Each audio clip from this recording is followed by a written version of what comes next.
sempre falo aqui que nós não somos apenas igreja, somos família. E o nosso papel aqui é direcionar todo mundo para Jesus, porque Ele é o centro de todas as coisas. Nós somos a Igreja da Ressurreição, uma família para pertencer. Seja muito bem-vindo aqui na nossa casa, nossa família. Para quem ainda não me conhece, meu nome é Pedro, sou pastor aqui da Igreja da Ressurreição. Vamos, é um prazer estar aqui com vocês. Raul, pode botar o prêmio aí, Raul. Seja muito bem-vindo aqui. E o tema da mensagem hoje é sobre quem Jesus é. Você quer conhecer mais de Jesus? Amém? Amém. Gente, eu queria que você pudesse prestar atenção nessa noite. Eu sei que muitas vezes a distração tenta roubar a nossa atenção, o sono tenta roubar aquilo que Deus está querendo fazer. Então, que você pudesse fazer um esforço para não se distrair, que você pudesse fazer um esforço para tentar não dormir, porque eu tenho certeza que Deus vai falar muito ao seu coração, porque conhecer Jesus é fundamental. Porque conhecer com quem a gente vai se relacionar é muito importante. Então, provavelmente você que hoje já é casado e casada, você não se casou com seu esposo nem com sua esposa antes de você conhecer aquela pessoa. Você não viu aquela pessoa pela primeira vez e disse, vamos casar, e amanhã você está casando. Não. Você passou um tempo conhecendo aquela pessoa. Você passou um tempo para tentar entender se aquela pessoa de fato era aquilo que você esperava. E tem tanta gente que ainda finge ser uma pessoa e quando casa se transforma em outra totalmente diferente. Então é fundamental você conhecer. E nós precisamos conhecer quem Jesus é. E é isso que a gente vai conversar hoje nessa noite. Eu convido a você a abrir a sua Bíblia lá no livro de Êxodo. Êxodo no capítulo 12. Vamos ler do versículo 6 ao 10. Também vai estar aqui na tela, na versão que nós vamos ler. Êxodo capítulo 12, do versículo 6 ao 10. Vamos ler da versão NVI, que é a nova versão internacional. Êxodo capítulo 12, do versículo 6 ao 10. Êxodo é o segundo livro da Bíblia, então também não tem como você errar. Lá no comecinho, Êxodo capítulo 12, diz assim a palavra do Senhor a partir do versículo 6. Guardem-no até o 14º dia do mês, quando toda a comunidade de Israel irá sacrificá-lo ao pôr do sol. Passe então um pouco de sangue nas laterais e nas vigas superiores das portas das casas, nas quais você comerão o animal. Naquela mesma noite comerão a carne assada no fogo, juntamente com ervas amargas e pão sem fermento. Não comam a carne crua, nem cozida em água, mas assada no fogo, cabeça, pernas e vísceras. Não deixem sobrar nada até pela manhã. Caso isso aconteça, queime o que restar. E essas são as palavras da salvação, e por ela a gente dá graças a Deus. Feche seus olhos, vamos orar. Senhor Deus, Pai, muito obrigado, Senhor. Muito obrigado por mais dia de vida. Muito obrigado porque estamos aqui hoje na tua casa. É porque o Senhor renovou a sua misericórdia sobre a nossa vida. É porque o Senhor nos deu mais um dia, mais uma oportunidade de cumprir com o teu chamado para a nossa vida. Então nessa noite nós queremos, Pai, que teu Espírito Santo fale ao nosso coração. Pai, que teu Espírito Santo ministre, Pai, verdades as quais nós precisamos ser transformados, Pai. Espírito Santo, fala hoje, nessa noite, aquilo que nós precisamos ouvir, Pai. Não apenas aquilo que nós gostaríamos de ouvir, aquilo que talvez agradaria ao nosso coração, mas fala aquilo que nós precisamos ouvir a tua verdade, porque é a verdade que nos salva e é a verdade que nos transforma, Senhor. Então, Espírito Santo, faz aquilo que homem nenhum pode fazer, Pai. Coloca vida em tudo que está sendo lançado e falado aqui, nesse teu púlpito, no teu altar, Senhor Deus, e que nossos corações hoje, nessa noite, sejam solos férteis e agradáveis, que possa, essa semente que está sendo lançada, ela possa crescer e frutificar, Pai, para a honra e glória do teu santo nome. Pai, que eu não te atrapalhe nada hoje, nessa noite, que eu seja apenas um canal para trazer a tua palavra, uma mensagem para o teu povo, mas que vai entrar no meu coração e falar da minha boca sejam sempre agradáveis na tua presença. Ó rocha minha, redentor meu, é por isso que eu te oro e te agradeço, no nome de Jesus. Amém.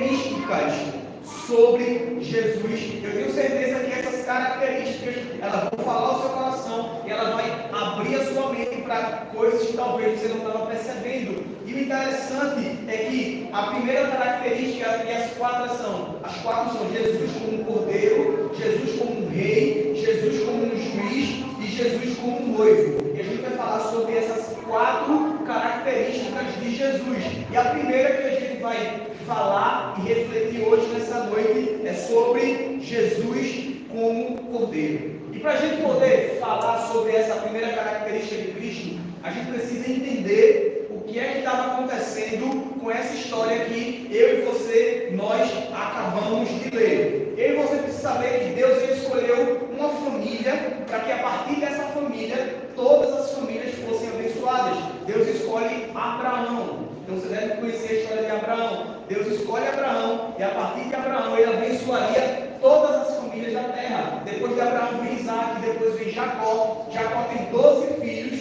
e aí os 12 filhos de Jacó se tornam as 12 tribos de Israel. Mas o grande problema acontece é que eles vão para o Egito devido a uma fome e lá eles crescem muito, mas eles se tornam escravos dessa terra. Eles se tornam escravos lá no Egito e o povo começa a sofrer muito e Deus levanta um libertador e esse libertador é através da vida de Moisés. E aí você vai começando a lembrar das histórias que você já ouviu da Bíblia, talvez até da novela que você já assistiu aí, dos 10 mandamentos. Deus levanta Moisés para libertar o povo e para julgar a terra do Egito. Então preste bem atenção. E aí Deus manda 10 pragas.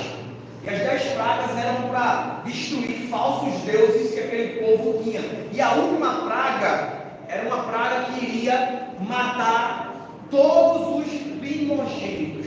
Mas veja uma coisa interessante: as outras pragas, Deus poupava o povo hebreu da praga. Só acontecia com o povo egípcio, só acontecia no Egito. Mas essa última praga, Deus disse que ela iria alcançar todo mundo. Então, quem fosse primogênito, filho de egípcio, ia morrer. Quem fosse primogênito, filho de hebreu, ia morrer. Todo primogênito ia morrer, porque filho de egípcio era pecador, filho de hebreu também era pecador. E aí você precisa entender que quem é da igreja anglicana da ressurreição é pecador também. Quem é da igreja assembleia é pecador. Quem é da igreja católica é pecador. E todos nós temos um juízo sobre a nossa vida. E Deus ele fala: mas Moisés diz ao meu povo que existe uma forma de você se libertar dessa condenação que está sobre todo mundo. E aí Deus ele institui a primeira Páscoa. A primeira Páscoa, não sei se você conhece, o que é que tem que ser feito, e foi essa leitura que a gente fez. O cordeiro teria que ser matado, morto lá, você tem que matar o cordeiro, pegar o sangue dele, e você passaria esse sangue no umbral da porta. E aí o que é que ia acontecer com esse sangue? Quando o anjo da morte estava passando, que ele chegava naquela casa, ele olhava para o sangue e dizia: alguém inocente morreu pelaquela pessoa. Um cordeiro inocente morreu por esse primogênito. Mas veja que coisa interessante. Esse primogênito ele foi poupado porque ele era bom? Não. Ele foi poupado porque ele estava obedecendo a lei? Não. Ele foi poupado porque ele era bonzinho? Não. Ele foi poupado porque um sangue inocente morreu no lugar dele. Quem está entendendo aqui? Amém? Então, se você está entendendo isso aqui, você já começa a perceber que Jesus, ele é esse cordeiro que nos livra e nos liberta da morte e do pecado. Porque no passado, aquele cordeiro era apenas uma sombra daquilo que Jesus, ele se tornaria. Então, Jesus, ele é esse cordeiro sem mácula, esse cordeiro inocente, ao ponto de João Batista, lá em João capítulo 1, versículo 29, ele diz assim, ó: eis o cordeiro de Deus, que tira o pecado do mundo. O que é que ele está dizendo? Jesus estava passando ali e falou: olha ali, ó, aquele cara ali, ele é o cordeiro de Deus, que tira o pecado de todo mundo.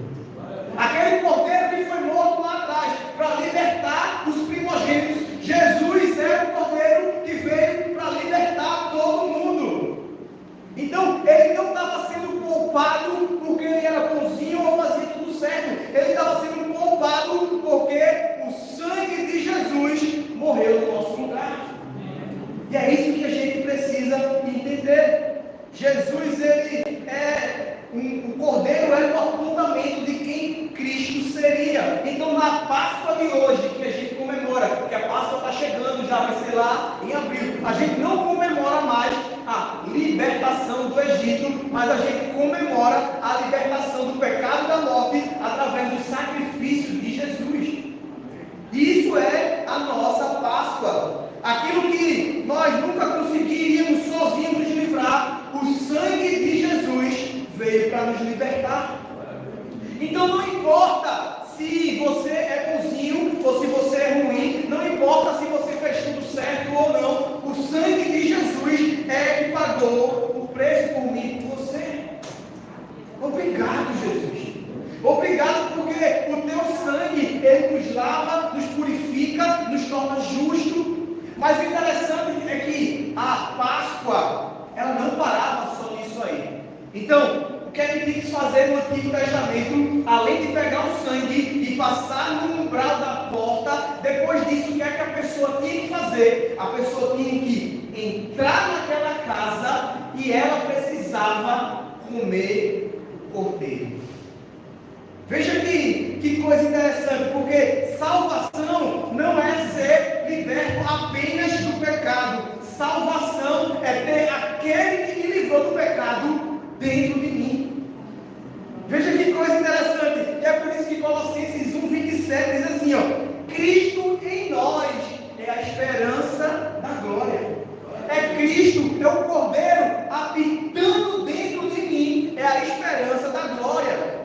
A salvação não é apenas uma libertação do pecado, mas é você ter Jesus Cristo habitando dentro de você. E o que é a ceia do Senhor que a gente faz todo primeiro domingo? A gente toma o sangue, lembrando que esse sangue, esse vinho que representa o sangue, me libertou dos pecados, mas eu como o pão, eu como o corpo de Cristo, para que Cristo em mim eu possa ser transformado. Cristo em mim, eu possa começar a me parecer mais com Jesus. Quanto mais comunhão eu tenho com Cristo, mais eu começo a me parecer com Ele. Escute isso. O sangue me liberta dos pecados do passado, mas Ele habitando em mim, me livra dos pecados futuros. Veja, o sangue me libertou dos pecados que você cometeu, mas Ele habitando em você, te livra dos pecados que você cometeria no futuro. E é por isso que nós precisamos estar nos alimentando desse Cordeiro. É por isso que nós precisamos do Cordeiro de Deus. Isso que a gente está fazendo hoje, nessa noite, é se alimentando do Cordeiro. Você está aqui se alimentando de Jesus. Jesus, eu quero mais. Eu quero conhecer. Eu quero aprender. Eu estou com fome. Dá mais. Eu quero mais pão. Eu quero aprender mais. Eu quero entender mais. Mas uma coisa que eu quero enfatizar dessa parte, o versículo 9 e 10, essa passagem que a gente leu de Êxodo. Veja o versículo 9 e 10. Diz assim: Não coma a carne crua, nem cozida em água, mas assada no fogo, cabeça, pernas e vísceras. Não deixem sobrar nada até pela manhã. Em outras palavras, o que é que Jesus estava dizendo? Ei, comam tudo. Vocês precisam comer tudo. E esse é o mal da nossa geração. Eu e você, a gente só quer comer do Cordeiro aquilo que agrada. Você só quer comer a parte boa. Mas a passagem, ela foi bem enfática. Diz assim, ó, você vai ter que comer cabeça. Ah, pastor, eu não gosto de cabeça não, mas tem que comer. Vai ter que comer perna. Eu não gosto de perna não, só tem osso. Não gosto. Vai ter que comer víscera. Ah, víscera não, não gosto não. De Jesus, do Cordeiro eu gosto só da picanha, pastor. Eu gosto só da picanha. Isso é um mal do nosso tempo, a gente só quer comer o que a gente gosta. O interessante é que lá em casa, a minha esposa não come a gordura da carne. Quem come é eu. Ela não gosta, ela tira a gordurinha, aí eu, opa, para cá eu gosto. Mas só que com Jesus não tem isso não. O grande problema é que a gente quer escolher a parte que a gente gosta de Jesus, mas do Cordeiro você precisa comer tudo. Ah, pastor, de Jesus eu gosto do amor. Deus é amor, Jesus é amor, eu gosto dessa parte. Sabe outra parte que eu gosto de Jesus? Perdão. perdão é bom demais. Eu gosto das bênçãos de Deus sobre a minha vida. Eu só quero comer essa parte. Mas, quando a Bíblia fala que Jesus diz que eu não devo fazer sexo antes do casamento, isso eu não gosto de comer não. Eu não vou esperar até casar para ter sexo não. Eu quero amor, perdão, bênção. Mas essa parte do sexo eu passo e não quero não. Jesus, essa parte é do amor, é legal, mas essa parte de dizimar, tem que dar 10% do meu dinheiro, estou fora. Não quero não, Jesus. Eu só quero essa parte aqui. Jesus, olha, esse negócio de servir pessoas não é comigo não. E esse é um grande problema, porque a gente está escolhendo o que vai comer ou não, mas a Bíblia fala que eu e você, nós precisamos comer tudo. É comer tudo, não pode sobrar nada. E essa é a nossa grande tentação, porque a gente transfere do nosso relacionamento para o relacionamento com Jesus. O que é que a gente faz no nosso relacionamento? A gente só quer se relacionar com pessoas a partir das partes boas. No seu relacionamento com alguém, você só quer comer a picanha. Quando você conhece alguma parte ruim da outra pessoa, o que é que você faz? Eu não quero andar mais perto de fulana não. Vou deixar de seguir fulana, eu não gosto mais de fulana. Porque quando ela só falava o que me agradava, eu gostava dela. Mas quando eu conhecia a outra parte dela, eu não gosto. E o problema é que a gente está transferindo isso para Jesus. Pensando que, Jesus, essa parte sua eu quero, mas essa eu não quero. Mas com Jesus, ou é tudo, ou é nada. Ele falou, você vai ter que comer cabeça, perna, víscera, tem que comer tudo. Ou é tudo, ou é nada. Ou é quente, ou é frio. O gordo eu vomito. Você tem que entender. Você não pode escolher o que é que você vai seguir ou não. A Bíblia fala que ia chegar um tempo que a gente ia sentir coceira no ouvido e a gente ia buscar para nós mestres que falassem aquilo que agradasse a gente. A Bíblia está falando que no final dos tempos a gente só quer ir para a igreja que fala aquilo que a gente gosta. Eu vou para aquela igreja, porque naquela igreja eu posso tomar minha geladinha. Naquela outra eu não posso beber não, então eu não vou para lá não. Eu vou para essa aqui, porque nessa aqui eu posso ir para a festa. Essa aqui é boa. Essa aqui não pode não. E a gente só quer ir, só quer comer aquilo que a gente gosta, aquilo que nos agrada. E não pode. Para Jesus tem que ser tudo. E é por isso que a gente precisa conhecer Ele. Porque eu e você, nós somos indesculpáveis quando Jesus voltar. Você não vai poder chegar para Jesus e dizer, Jesus, eu não sabia disso. Sabe por quê? Porque existe Bíblia em mais de 200 versões para você escolher a melhor que você quer ler.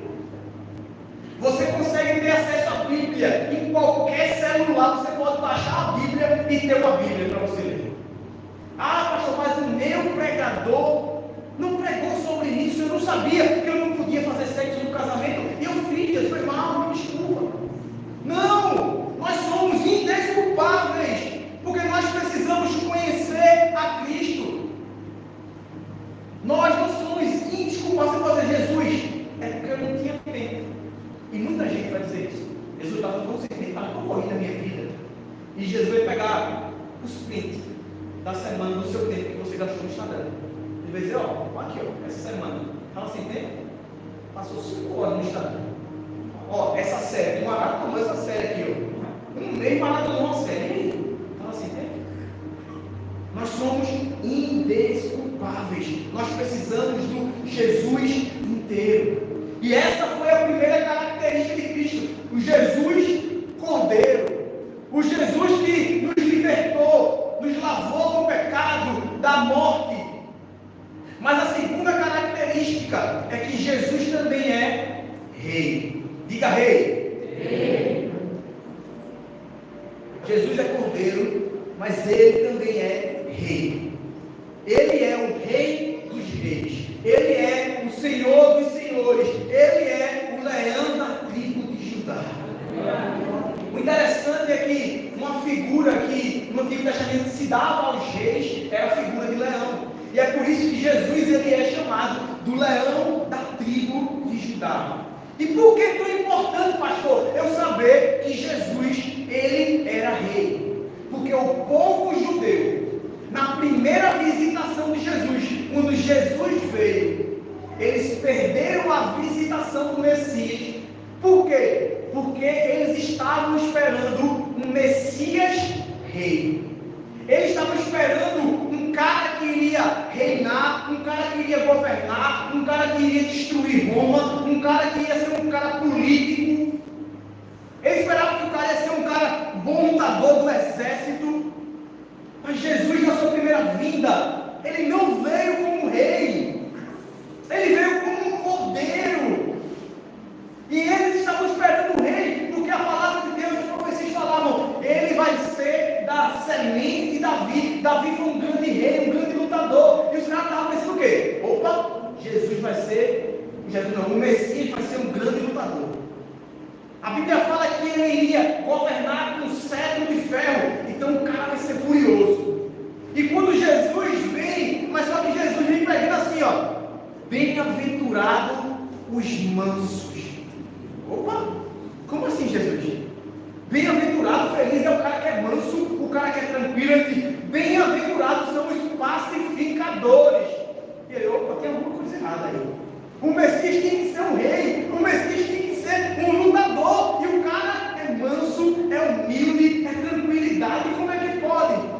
Ao ponto de João Batista, que sabia que Jesus era o cordeiro, ele tinha apontado, esse é o cara, esse é o cordeiro. Ele diz assim, depois de estar na prisão, ele faz, ó, vão lá, perguntem a Jesus se é ele que é o Messias ou a gente deve esperar outro.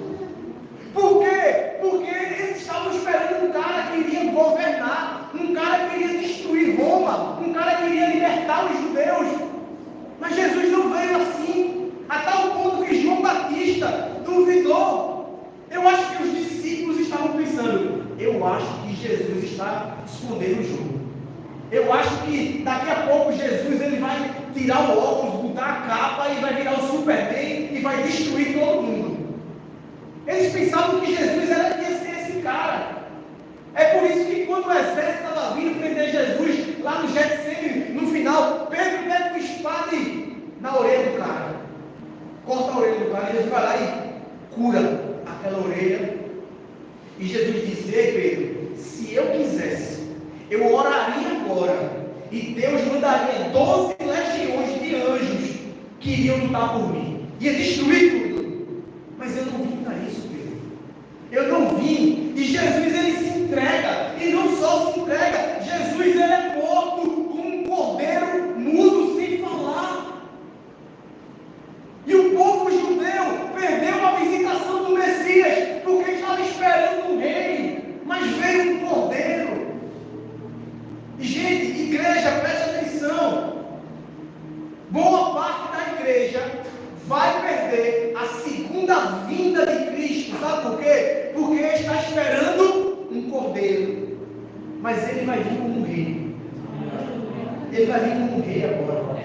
Tem muita gente que está esperando Jesus voltar, sabe como? Como um Jesus hippie.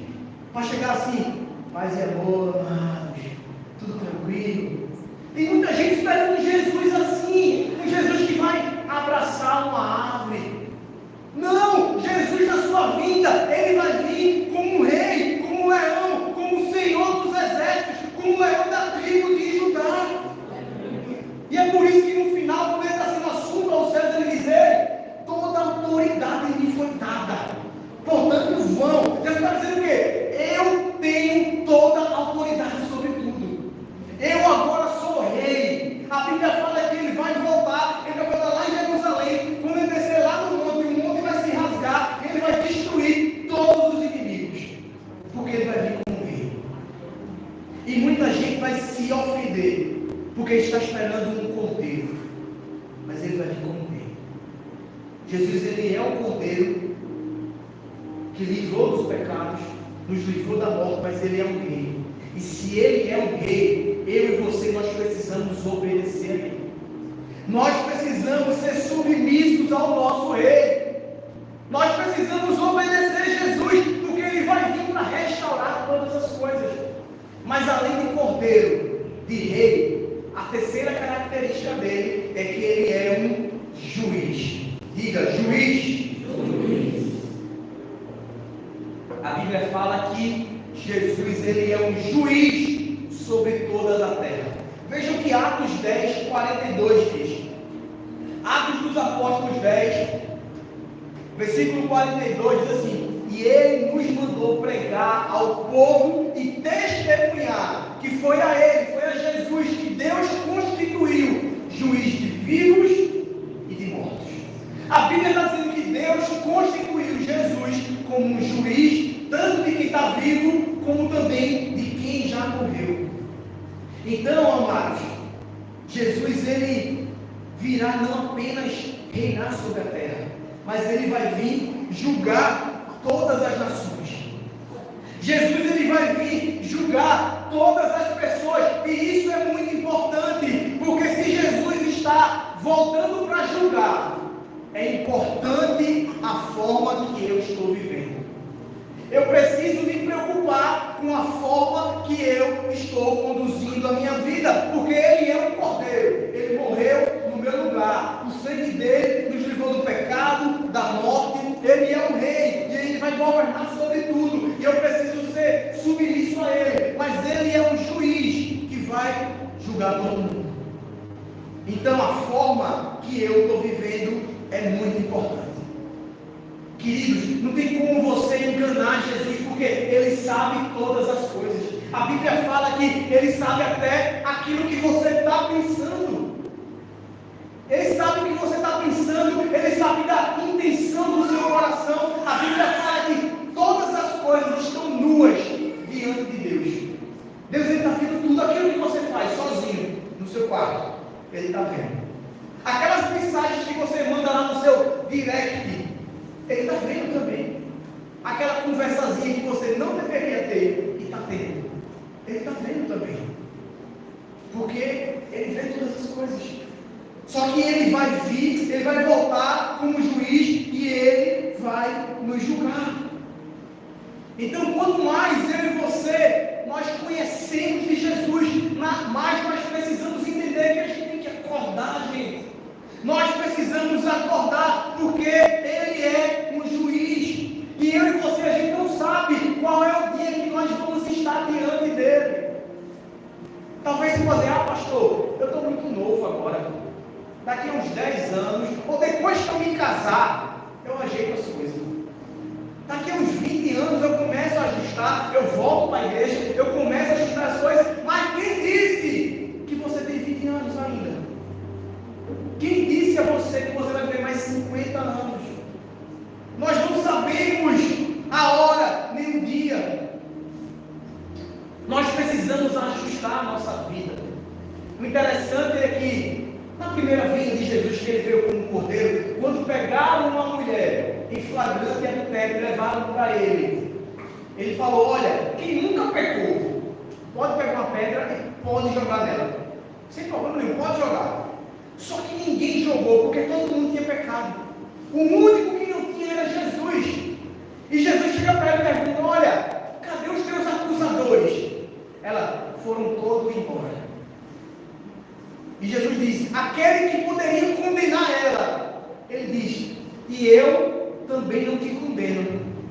Porque na minha primeira vinda, eu não vim para julgar, eu não vim como juiz, eu não vim como rei, eu vim como um cordeiro. Eu vim para te salvar. Agora Ele diz a ela: agora vá e não peques mais.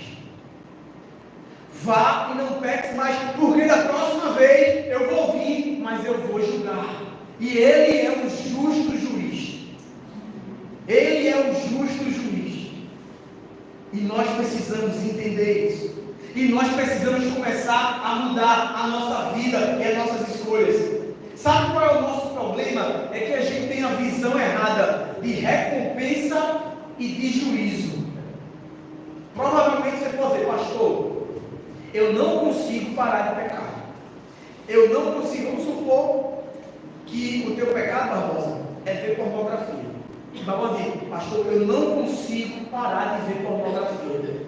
Porque Barbosa ele não está vendo que existe uma recompensa eterna que Deus vai dar àquele que permanecer fiel até o fim. Mas se eu chegasse para Barbosa e dissesse: Barbosa, tem R$1 milhão aqui, eu vou fazer o Pix para você, Pix premiado, se prepare. Agora você vai ter que passar uma semana sem assistir pornografia. Eu tenho certeza que ia ser a semana mais santa de Barbosa.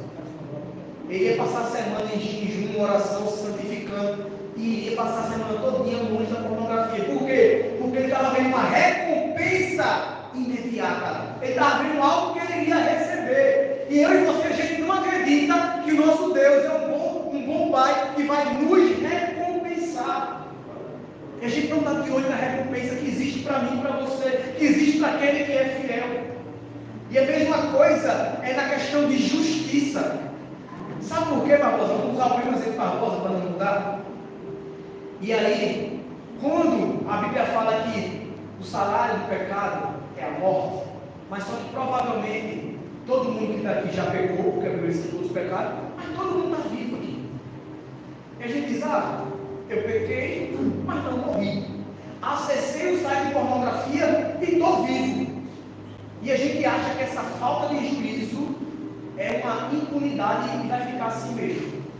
Mas vamos supor que eu chegasse para Barbosa e disse: Barbosa, eu estou aqui, botei um aplicativo no seu telefone, na sua casa, em todo lugar. Se você acessar a pornografia durante essa semana, eu vou vir e mato você. Apontando a arma para a cabeça dele, provavelmente Barbosa ia passar a semana todinha sem acessar a pornografia. Por quê? Porque ele sabia que se ele acessasse, ele iria morrer. E o grande problema é que a gente não está tendo essa visão de juízo de Deus. A Bíblia está mostrando que Jesus, ele é um juiz, e ele vai vir para julgar todas as pessoas. E é por isso que nós precisamos mudar nossas vidas, mudar nossas escolhas. Gente, a Bíblia fala que a gente vai prestar conta de tudo que Deus te deu, você vai prestar conta. Você vai prestar conta, sabe de quê? Do seu corpo. Você vai precisar chegar para Jesus e dizer: Jesus, está aqui o corpo que o Senhor me deu. Jesus vai dizer: por que você comia tanto doce? Porque você morreu de diabetes antes do tempo. Você não vai morrer agora. Você morreu porque você não cuidou do seu corpo. Porque você usava cigarro, destruindo o seu corpo. Porque você bebia bebida alcoólica. Você não é um carro para usar álcool.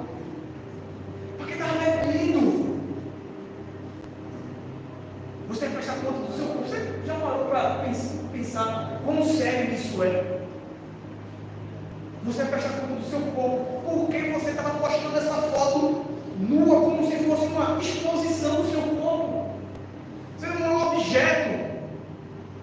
Você vai prestar conta do seu corpo. Você vai prestar conta do seu dinheiro, do uso do seu dinheiro, da sua fidelidade com aquilo que Deus está dando. Como é que você está usando o seu dinheiro? Ele está glorificando a Deus ou está glorificando qualquer outra coisa? Se Jesus pegasse o seu aplicativo agora da Shopee, da Shein, da AliExpress, como é que estaria lá?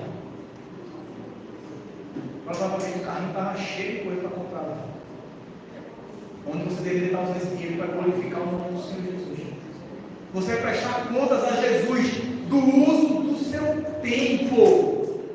O tempo é algo precioso que Deus deu para mim e para você. Ele dá as mesmas 24 horas para todo mundo. Mas como é que você está usando o seu tempo? Você vai prestar conta disso. Quanto tempo você vai estar gastando com coisas inúteis? Já imaginou quando Jesus foi puxar o relatório? Você com milhares e milhares de horas assistidas de coisas inúteis que não serviram para coisa nenhuma. Como é que você está usando o seu tempo? Jesus, ele é um cordeiro. Jesus também, ele é um rei. Ele é um juiz. E a quarta e última característica que a gente está trazendo do nosso Senhor Jesus Cristo é que ele é um noivo. Diga, noivo. Se a gente olhar apenas para essa característica de Jesus rei, e eu preciso obedecer de Jesus, juiz, e eu preciso ter temor a Ele, a gente pode perder essa principal característica de Jesus. Porque provavelmente você vai se ver, sabe como? Ou como um escravo de um rei, ou talvez como um réu de um juiz que quer te punir e quer destruir a sua vida. E não é isso. E essa última característica mostra que eu e você, nós somos a noiva de Cristo. A noiva desse grande noivo. E essa última faceta de Jesus mostra todo o amor dele por mim e por você. Mostra toda a afeição que Jesus tem por nós. Quer ver o tamanho do amor de Jesus por mim e por você? Bota João 15, versículo 9, irmão.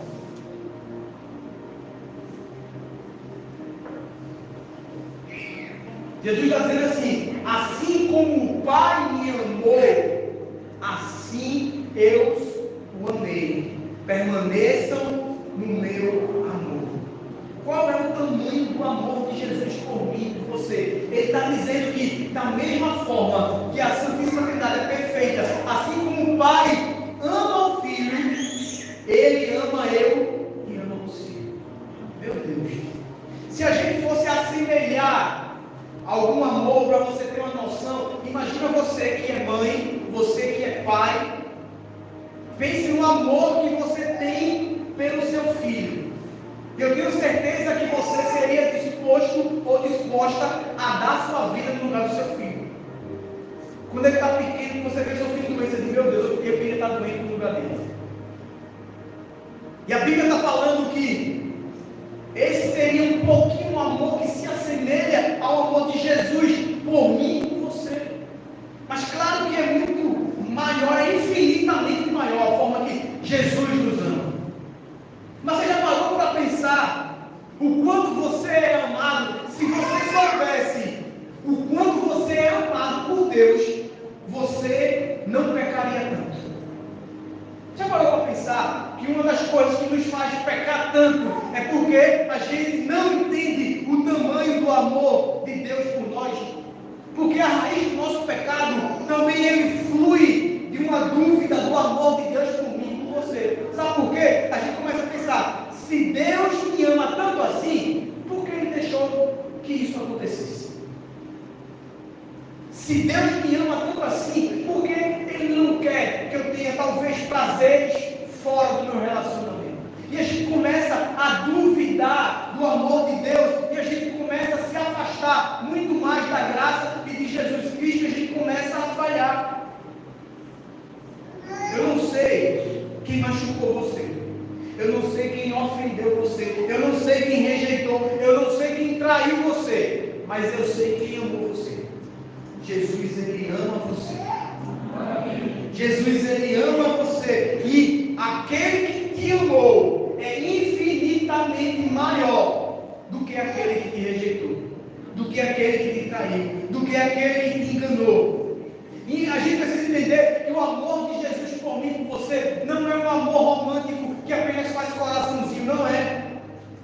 A palavra também para amor ou para noivo e noiva, que é esposa e esposa, fala sobre um relacionamento de aliança. O que a Bíblia está dizendo é que o amor de Jesus por mim e por você é uma aliança. Então Ele te amou, Ele te ama e Ele vai continuar te amando para sempre. Porque uma aliança para Deus, ela é inquebrável. A Bíblia fala que Deus ele zela para cumprir com as suas alianças. Deus não é homem para que minta, nem filho do homem para que se arrependa. Aquele que prometeu é fiel para cumprir. Então a aliança para Jesus é algo que é inquebrável. Se Ele diz que ama você, Ele vai continuar te amando até o final. Uma das coisas que Ele me mudasse para a gente poder chegar na parte final, Efésios capítulo 1, do versículo 4 ao 6, diz assim: porque Deus nos escolheu nele, antes da criação do mundo, para sermos santos e sem culpa diante dele em amor. Pode passar, irmão? Versículo 5: nos predestinou para sermos adotados como filho por meio de Jesus Cristo, conforme o bom propósito da sua vontade, passa, para o louvor da sua gloriosa graça, a qual nos deu graciosamente por meio do amado. O que Jesus, Deus está afirmando para mim e para você, é que antes de você existir, Ele já tinha separado você. Ele já amava você. Você tem noção que antes do mundo existir, antes da terra existir, Deus ele já te amava porque Ele já te conhecia. Ele já sabia quem você era. Gente, e Ele te trouxe aqui hoje, nessa noite, apenas para você conhecer um pouco melhor Ele, porque Ele quer se relacionar com você. Ele deseja que você, a partir de hoje, tome uma nova decisão, a partir do conhecimento de Deus. Porque quanto mais a gente conhece Ele, mais a gente começa a ter intimidade com Ele. Jesus te trouxe aqui para que você entenda que Ele é Cordeiro. Ele morreu no seu lugar. Ele pagou os seus pecados. O sangue dele lavou, purificou eu e você, todo mundo que está aqui. Mas Ele também é rei. E Ele vai vir para reinar, para governar aqui na terra. E se Ele é rei, nós precisamos ser submissos a Ele. Nós precisamos obedecer a Ele. E se Ele é juiz, nós precisamos nos preocupar com a forma que nós estamos vivendo hoje. Mas também Ele é um noivo que te ama.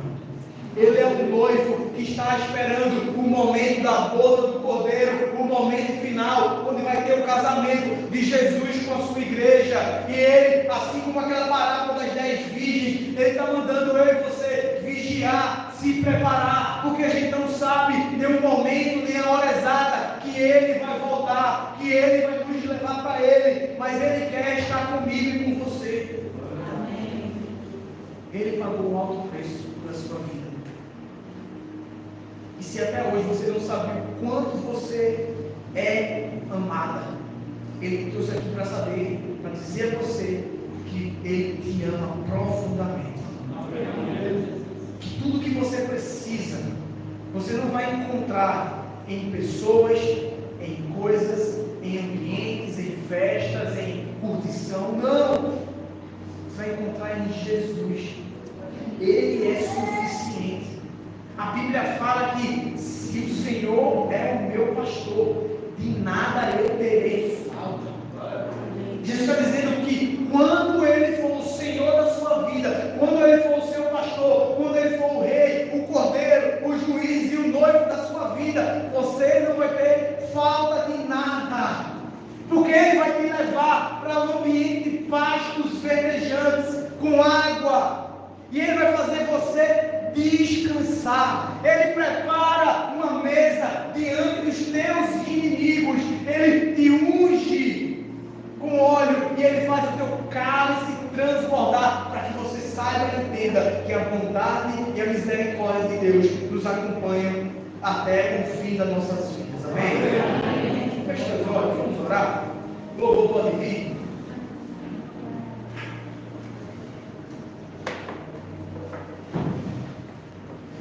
Irmãos, eu sempre falo que Jesus ele marca encontros. Nada é por acaso,